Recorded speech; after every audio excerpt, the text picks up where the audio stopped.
time for a change. In more ways than one. You look amazing. I don't know. Feels a little serious. Welcome in. It's another episode from the Critics Collective. I'm the Dad Panther. I'm here with Manny, and today we're going to talk about Invincible. We're going to talk about season 3. I mean, they've already said yeah to season 4, which should be out 2026. And for this one, disclaimer, there are going to be some spoilers. Now, we're going to try to keep these spoilers on season 1 and 2, because at this point, if you didn't see 1 and 2, and we've done reviews on season 1 and 2, we've already said in so many ways, we recommend you should watch this show. But I get it. There's a lot of TV out there. And with that being said, you could have been anywhere in the world and you chose to be here, and we greatly appreciate that. So hit the subscribe button, like, follow, share, repost, all that other stuff. Somewhere down here, it's probably be that way. Somewhere down here, there was a link or something that popped up. So just go ahead and just join the collective critics collective, and we'll figure this out. So anyways, Invincible, IMDB says this. It says an adult animated series based on a comic book from Skybound and Image about a teenager whose father is the most powerful superhero on the planet. Is that fair to say, Manny? That's about right. Are we missing anything on that one? Nah. Okay. All right. So for this one, this was an interesting one, because like a lot of times with our first impressions, it's the first time we're seeing something. So yes, we're going to say first impressions, but like, Manny, what was your thought process going into season 3? Were you for it? Were you like, nah, this ain't going to be it with Mark and the gang? Like what was your idea with season 3 starting that? They took so long to bring out this season. I kind of lost interest for a while, going back to the truth. Yeah, they took a while. But as far as for a season, they did the comic justice, even though they changed a few things, but they did justice as far as for this season goes, and I enjoyed this season pretty much. Okay. So I would agree with you, because this is one of the shows similar to like Abbott Elementary and some others where they took a break, and I don't know if this break was at the end of the year or the Super Bowl, but there was a break that they took at the end of the year at some point. And I completely forgot there was new episodes. Like it was literally like 1 or 2 episodes left before I was like, oh shit. Like almost like I had a pot of grits on in the background simmering, and I forgot the bitches was on. I was like, oh shoot, I got some, let me go ahead. So my first impression, I like just in general, was I wanted it to be more rated R. Like from what I've heard that these characters go through, kind of some of it I'm spoiling myself by diving into it, but like I expected it to be turned up a notch. And we did see moments like that in the first season and kind of in the second, and some great cameos and voices. But my expectation was, damn, this is still on? Like I didn't even know. So with that being said, like what's your highs and lows for the 3rd season? I think it's always been my issue with this show. It's like Mark always getting his ass whooped. Like every season, every episode, like this guy's name is Invincible. He's getting his ass handed to him. He's supposed to be part of the Viltrumite, the strongest, Yep. But he's getting like mollywopped by everybody.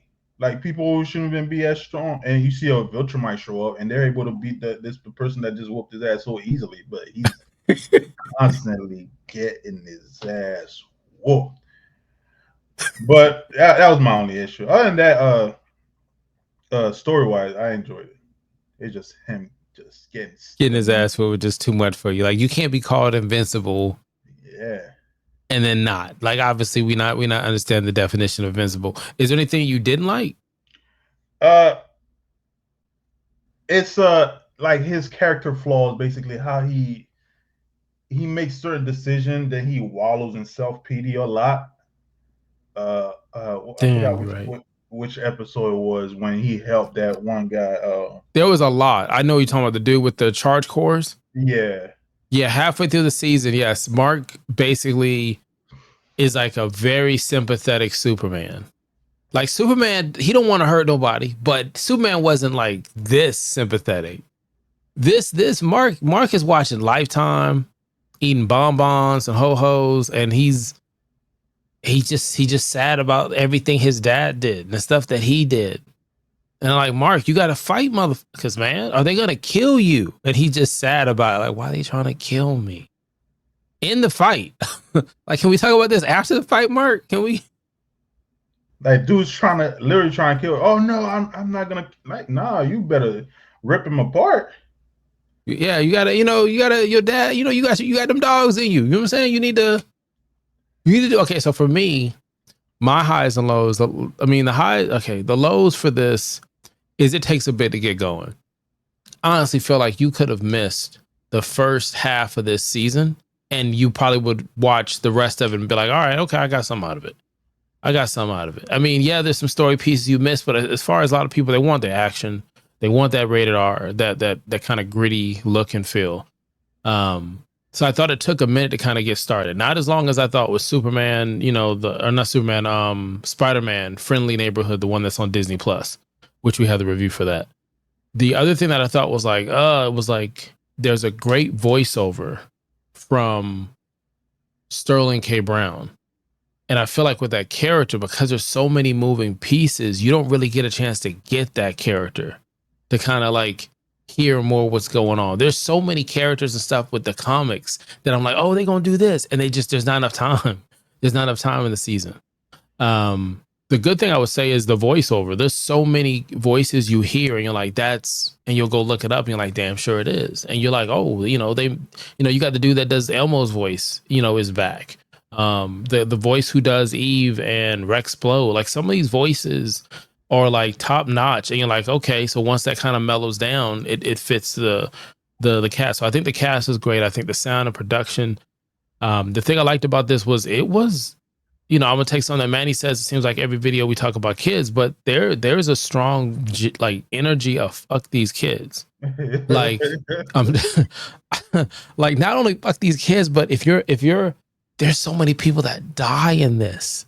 Like if you think about Batman vs Superman Returns, Marvel, where they talk about the damage that superheroes do when they're battling, and then like if you listen to Harley Quinn on HBO, they make kind of jokes of that too. Like you're coming out to work and Superman just landed on your fucking car. Like what are you gonna do, man? The level of destruction and the fact that they didn't give a fuck at all. Like I'm trying not to spoil anything, but they literally don't give a fuck if you're a kid. That's wild. And I'm not even mad at it because I asked for more. I asked you to turn it up a notch. Maybe not that much, but they didn't give a fuck. And then that one scene with Conquest. It's like I'm watching it, then I see that little kid walking, and all you see is the arm. I'm like, oh, yes, oh, they actually did that. I was like, oh. And I was like, how can we do this? Like, can you imagine the animators? Like, all right, so how's the arm gonna flow? Is it gonna whip, or is it more like it's sturdy, right? Hey, can somebody throw something? I'm just curious how. And they had to animate that in there. So I don't know, but there's a scene at this point. Mark has a brother. There's a scene with Mark's brother. He thought he had it. He's like, shut the fuck. Sit your ass. Oh my gosh. Again, we're trying not to spoil anything, but when you get down to those last two episodes, there is a person that's going to come out who, at least in 2025, that I've seen is the definition of no fucks given. No fucks given. Like if you thought Thanos was like on some shit, Thanos is rated G compared to these people that come from the V. Like some are like, oh, he from the D. No, these people are from the V and they don't play. They just don't give a fuck. They live a complete different life. Like, so just, oh man. Okay, so is there any character, Manny, that you gravitate more to where you're like, hey, I like that character. I want to see more of that character. Maybe that character died. I don't know, but is there a character that stood out to you? Particularly, no character really stood out to me till episode 8, who's the villain. Conquest. That was it. Yeah. Oh my god. Because I pretty much read the comic. I pretty much have an idea of each and who character is, and they do kind of bring the story around with this. But I would say one character that I would say that stood out the most for me as far as like development was Mhm. what's his name? It's played by that one actor. That's giving so much detail. Huh? you're, you're like, it's played by that one actor. You just stop and like, that one actor. Okay, so the two that I like, I'll pick two. The two that I like is Alan. Alan's the alien with the one eye. That's voiced by that one actor from Half Baked. Seth Rogen. And Pineapple Express. But you see how I gave you more. I gave you more to Rex. come up with. That's what I'm talking about. Rex. Okay. Okay, Rexplode. Okay, I like Rexplode and his arc. Bulletproof is another one I like. They don't say Bulletproof don't say much, but he's always keeping it real. He's always keeping it real. Like some shit'll go down. Bulletproof, we gotta go stop these people and fight them. No, man, I clocked that already. Like you ain't about to get me killed. You about to get, and mind you, he is bulletproof. So I don't really know the details of his power.